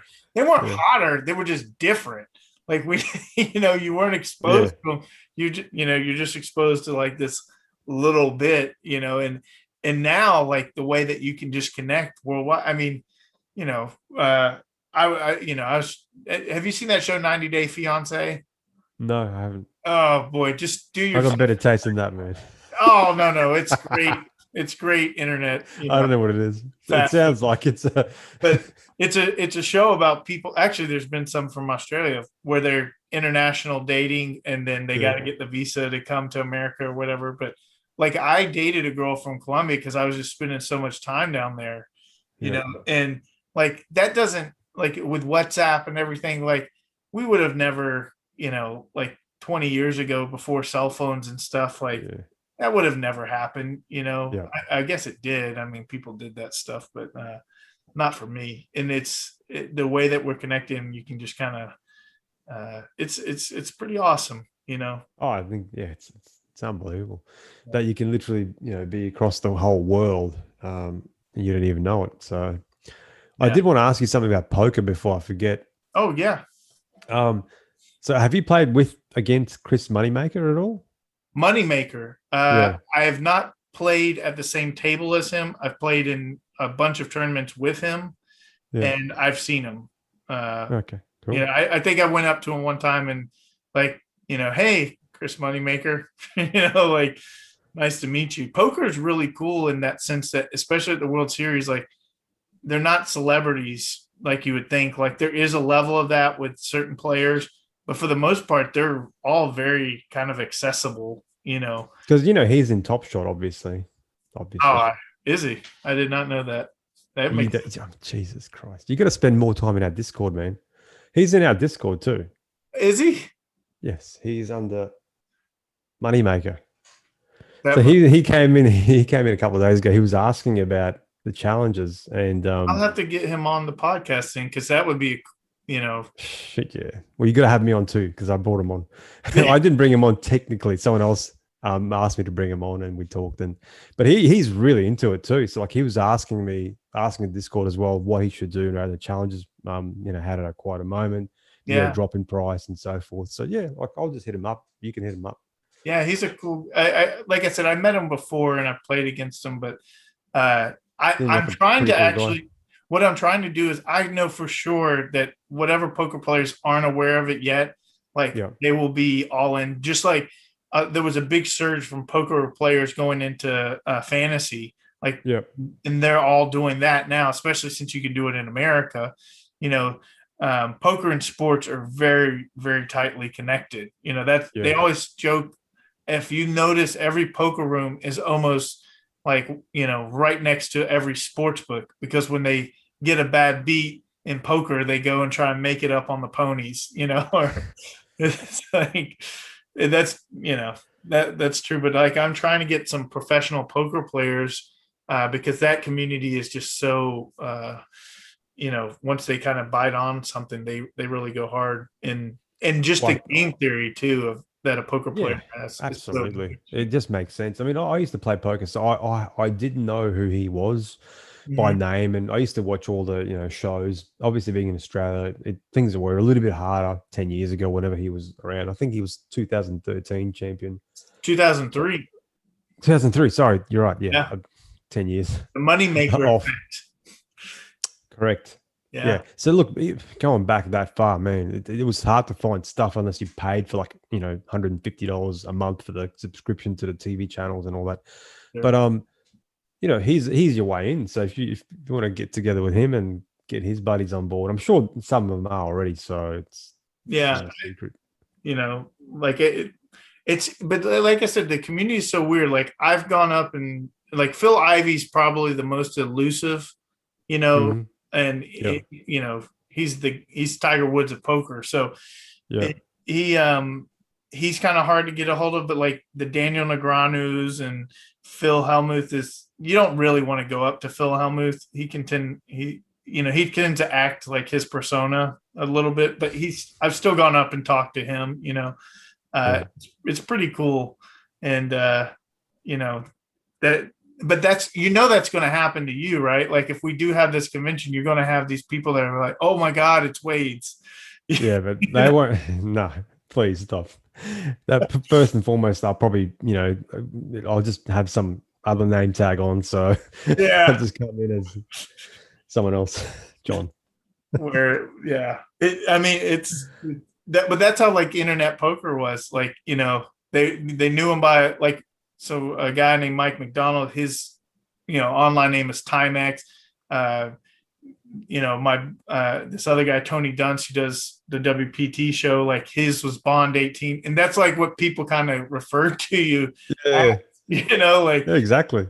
like that's just your name now. And so one guy, Phil Galfond, who's like a beast poker player, greatest of all time, his online name was I Love Clay Aiken, or oh my God, Clay Aiken. And so like that's what he became known as. So, and it was funny because it was like when he would crush you, because he was playing like nosebleed high stakes, and to Yeah. lose to a guy whose handle is Clay Aiken, it's insult to injury. But Yeah. it's dope. So Oh man. I uh, do miss playing poker too. So you used to play it a long, long time ago, quite often, online and stuff too, but nothing like at your level. Just fun. I played well when they shut down online poker here, which is now like 10 years ago. It seems That's when I finished basically. I just yeah, yeah, it's that really was it. kind of I think it's really down, and it's because it's not in the American lexicon. It's Mm, available in a couple states, but it's just you have to be plugged in worldwide and compete on that level. yeah. And you know, I I love playing live poker in tournaments, but it's a Doyle Brunson, the godfather of poker. He always said it's a hard way to make an easy living. And it's true. Like this is definitely much better. But I can always look back and poker is what funded me for everything. Like I played poker, I made some good seed money Yeah. that as I've been able to just kind of move into everything, and here we are with TopShot, and Yeah. I don't have any inclination that like 3 years from now, like I'll be as crazy on TopShot and on it like constantly like I am, you Yeah. know, because you're on to the next thing. That's the entrepreneur. It's like our Mm. problem isn't like success, it's boredom, like I've had so many like hats that I've worn, and it's like it's just I just need a new mountain to climb. I need Yeah. a challenge. I mean, that's yeah. There's a lot of truth in that. I'm probably similar. Uh, see where it goes. I suppose it can't be. It can't be a bad thing. You're always sort of searching for that next. It's not the next project. It's more just something that will entertain your mind and just that. You know, that spirit. I suppose. I don't know how to put it any other way. For me, it's just. For me personally, it's just trying to again, a community side aside. I do these sort of things as well, that like the next project, just to expand my knowledge as well a little bit too, like expand your horizon. I'm sure you're very similar too. So like when you say you won't be here for next 3 years or at the 3 year mark, look, depends how it goes. It could be something that will keep us entertained and so forth. And, Two, and three, I, 4 years in. that's why I'm like I have the podcast. Like this is Mm, something I've always had some element of broadcasting in my entire adult life. Like yeah, when I was doing it professionally, poker, I did commentary. Like I've done social media, so this has always been the root of what I love to do the most. And so what I just mean is like I think like I'll be on a better sleep schedule 3 years from now, and actually like be able to coordinate and not be kind of as obsessive as I am with it right now. It's not that I would necessarily walk away. Um, it's just like poker was the same way. Like in the beginning, like I just couldn't play enough, and I'm yeah, trying to consume, and get this energy. Like I hmm, can't. I haven't had cable TV or like regular TV in years, because mm, just watching a TV program like a sitcom or something doesn't work for me. Now I can binge watch, like The Office or Parks and Rec yeah, or like, and I love movies, but it's like yeah, a 2 year confined thing. But even then, I'm on my phone usually doing something at the same time. If yeah. I'm working, I'm always listening to a podcast or audiobook. Like I think I kind of have to hit those neurons, and I don't know how to like do that. Let's just check out and veg, and I've never been able to do that. Yeah, look, I'm very, very, very similar. So I think what you're referring to, like, is it just dulls the mind a little bit to me personally as well. Like, I don't watch the news. I haven't watched the news for years and years and years, to be honest with you, Same. because that's just full of shit. So what's the point? In terms of the TV, look, we've got one, but most of the time we use it as for the kids, or my wife and I will sit down and watch something together. Mm. Um, this has gotten so bad in terms of like spending time on this. Right. Not in that sense, but it just sounds awful. But I don't even watch NBA games anymore. So I haven't watched an NBA game since the season started. And I usually watch one or two games, like every Miami Heat game, and probably definitely every Dallas game, and maybe every Portland game, at least to an extent, because Right. they're the three guys or three teams that I follow. I haven't seen a game since the start of the season. I saw one Miami game and one Charlotte game, and that's been it. Because Yeah. this is just taking too much of my time, man. Like I only get that 10 p.m. to like 1 a.m. Schedule, and most of the time it's later than 1 a.m. So I'm really looking forward to cashing out, to be honest with you, so I can maybe take some time off work and just to be able to have some normal sleep pattern. Right. And But that's kind of like, you have to kind of have like a certain kind of goal that you're working towards. Like, I don't like yeah, to put monetary goals, but like I well, in have. this sense, it has to be like that's what it is. It's literally a monetary goal, so it has to be. Yeah, there's no other way to measure that really. Like for me, it's I got to get to a certain goal, and then after that, I can evaluate my options as well. So I look forward to that. Yeah. At the same time, it's like, I look forward to like the culmination, if you will. I call like my prediction of the peak is when I go into Starbucks Mm-hmm. and the baristas are talking about NBA Top Shot, and I just overhear them, and like the same thing with like kind of cryptocurrency. When my barista was asking me like, you want to pay in Bitcoin, like making a joke of it, it's like, about Yeah. Bitcoin? All right, I'm out. Yeah. Well, I mean, look, that the contrarian investor in me thinks the same way. Like when every person, their dog is talking about Top Shot, is the time to trim the Trim the fat, yeah. yeah. So and it probably will be but for the time being, like to allow me to focus on all this sort of stuff in the projects, because I think there's this is I mentioned it before my YouTube channel, that show, and I remember the name now. Deadwood is the show. I don't know if you've seen that show Yeah. before. Okay. Yeah, like one of my favorite, probably in my opinion, one of the best. So this is like Deadwood, where they all sort of congregate on this gold mining town. So it's just every man, cat, and dog for themselves. So some are going mining, some are selling shovels and picks and that sort of thing. So it's like you got to make what you can out of all this. Right. That's what people are doing. So some are starting podcasts, some are starting YouTube channels, some are starting newsletters, all that sort of stuff. It's an awesome space to be in because you can create, and you might be the first in something that could be global. I mean, we'll be global. We know that. So Yeah, absolutely. We are yeah. global. You're in Australia, dude. Literally on the other side of the world. That's right. So, well, cool, bro. We hit 2 hours, so let's wrap Is this that up. it?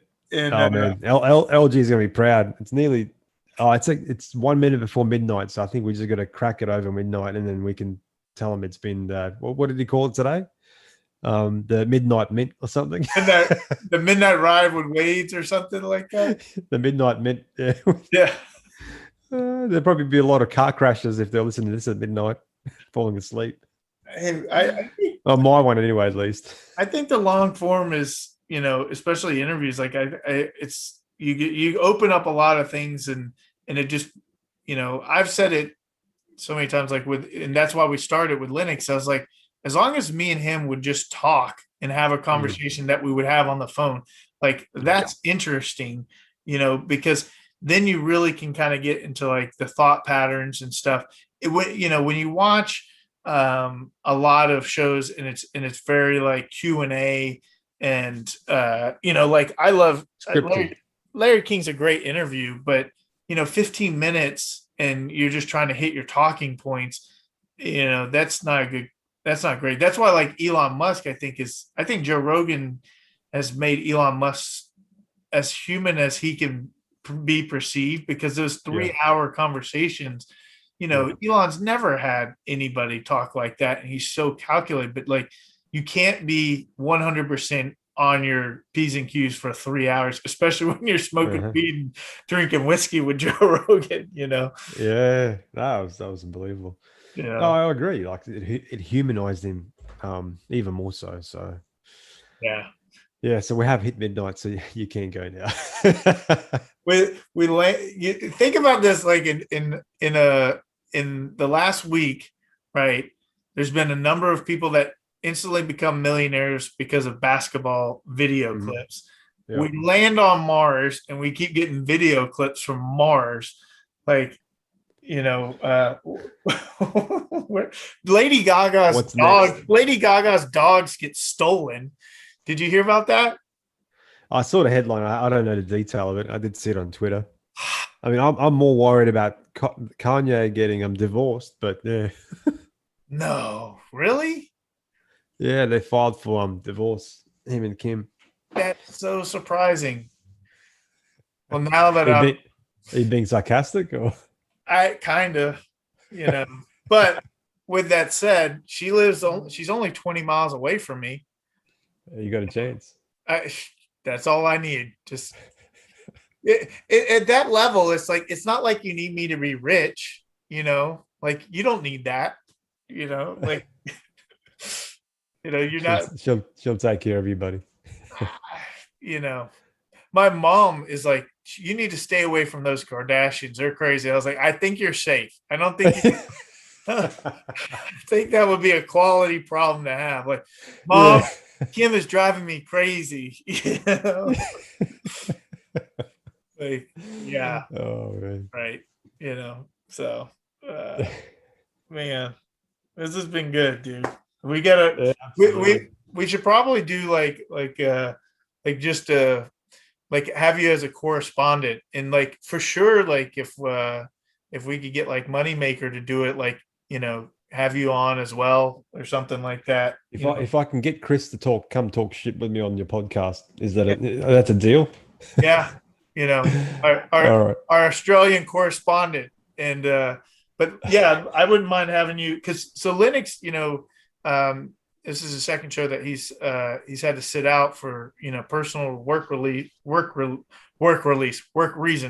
um Yeah. and so I want to pop off a couple more episodes a week. I'd like to, be doing one like around like every other day, and just be available to do it, because you know literally like it's just kind of fun. So like, yeah, whatever you got, if you can pop on too.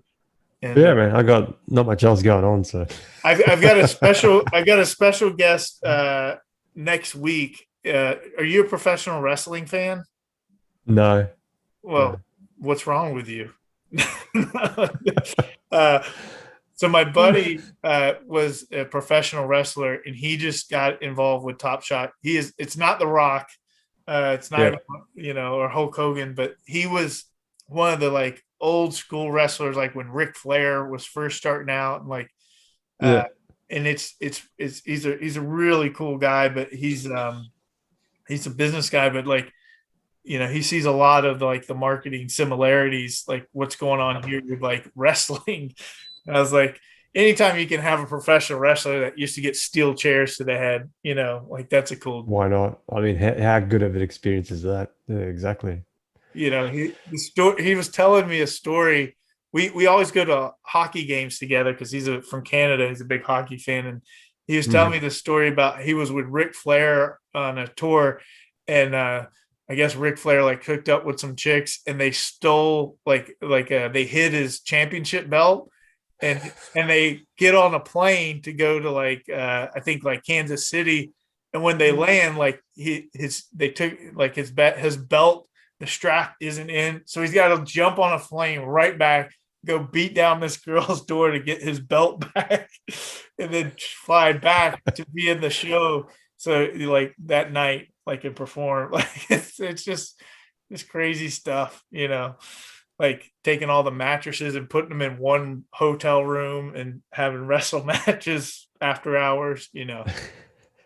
That's it, man. But you see, you remember stuff like that. So if you look Yeah. back over the last 20 years, what do you remember? You remember those sort of wrestling matches, stuff that sticks out. So I mean, like, yeah, with my like sober stuff, like there's a lot of people that get sober, and they're, and like, people say thank you, and it's like, oh man, like, I wish I had gotten sober a long time ago. It's like, I don't. I to this day, my friends in college will call me up and tell me some horror story, just to needle me. It's like, hey, remember Griselda? And it's like, you still got to bring that. Like, I'm going to get married, and my best friend is gonna, tell like some, like inside joke that all my guys are going to get.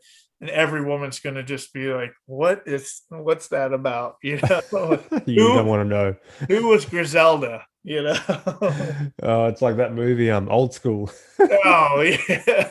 You catch the Uh, early flight home and yeah, I think we'll be making Old School. Was it 4 now? Is it up to 4? Old School 4 Top Shot edition. right. Yeah. Yeah. Las Vegas. Oh Oh, man. that's the hangover. The hangover is Sorry, yes, Hangover. Thank you. Yeah, it did make sense. I meant the Hangover. there Yeah, was wouldn't that be cool? I love that show, like with Zach Galifianakis, Between Two Ferns, Mhm. and like he's always like making fun of the celebrities, and then someone was like, hey, Hangover 3, seriously, and kind of knocks him for that. And then there's another, like, anytime there's a trilogy, I always think there's this show called Workaholics. Did you ever see that? Yeah, I watched that, binged on that one there.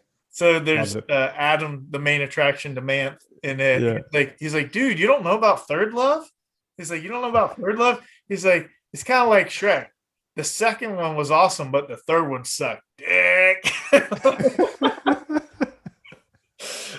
So good. Oh man. Yeah, no, I love that show. I watched it, and when you get to the end of the well, in my case, I got to the end, I didn't realize it was the end. Yeah. So it's quite sad. I loved it Yeah. though.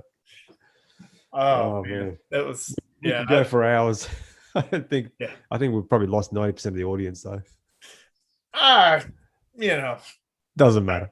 yeah, Probably not even recording. right. Well, all right, we'll on a workaholics end, Sounds good. we're gonna sign off. Time to get weird. Wade's always a pleasure, and Likewise, man. Thank you for having me. we got a pack drop later today, so we'll definitely have an episode this weekend. Hopefully, talking about how great it went in some big pulls. I'm Jason here with TopShot NFT. We will catch you next time.